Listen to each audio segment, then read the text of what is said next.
180 километров асфальта до косой степи, потом еще 40 живописной грунтовки, и вы на месте. Бугульдейка находится в 220 километрах от Иркутска, на берегу Байкала, в месте впадения одноименной реки. Население, по официальным данным, насчитывает порядка 9,5 сотен человек, но по факту проживает, наверное, только половина. Работы в деревне мало. Большинство из местных занято рыболовством и животноводством. И, разумеется, многие жители в той или иной степени заняты и туризмом. Если сравнивать с МРС или Большим Голоусном, место достаточно дикое.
Если по мосту переехать на правую сторону Бугульдейки и ехать до Байкала, можно увидеть развалины старой пристани. В советское время в поселке базировался леспромхоз, осуществлявший сплав леса по реке. Древесину через Байкал поставляли на Байкальскую лесоперевалочную базу в Выдрино.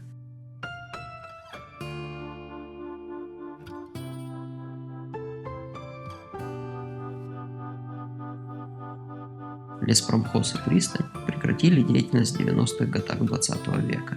Сейчас администрация пытается найти способы восстановить пристань в туристических целях, но проект этот весьма затратный, а финансирование отсутствует.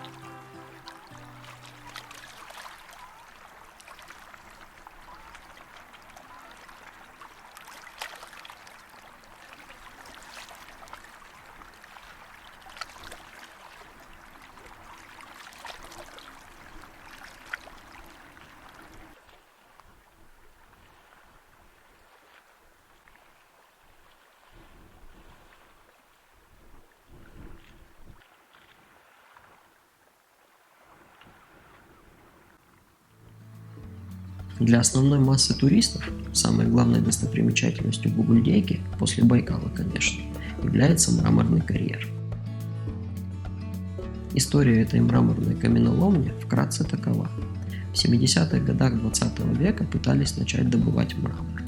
Неправильно вскрыли верхний слой, порода была повреждена, и с тех пор добычу прекратили. Я, конечно, не эксперт в этих вещах, но где-то читал, что качество местного мрамора считается очень высоким, а залежи одними из крупнейших в мире. Но по моему мнению, главная причина посетить Бугульдейку – это ее природа. Она живописна и отлично подходит как для пеших прогулок и отдыха на природе, так и для людей, предпочитающих путешествовать на транспорте.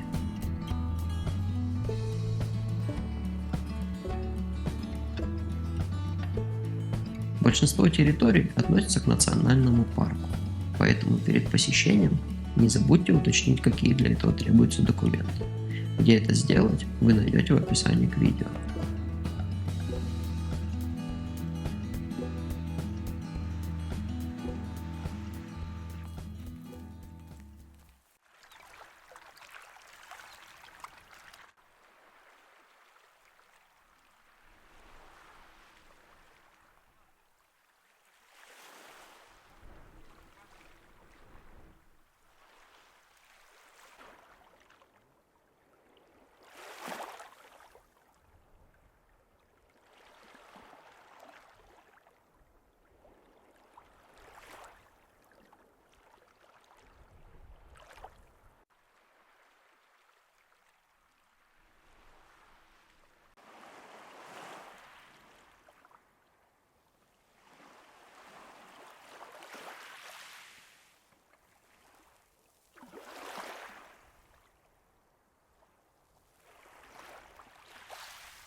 Катаясь по местным окрестностям за один день, мне повезло увидеть изюбря на расстоянии 20 метров, одну дикую козу и глухаря с копылухой.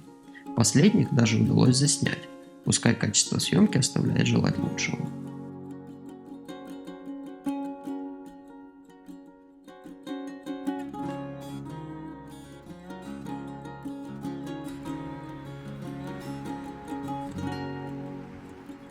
Вывод.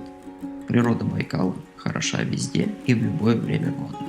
Главное – не забыть теплую одежду.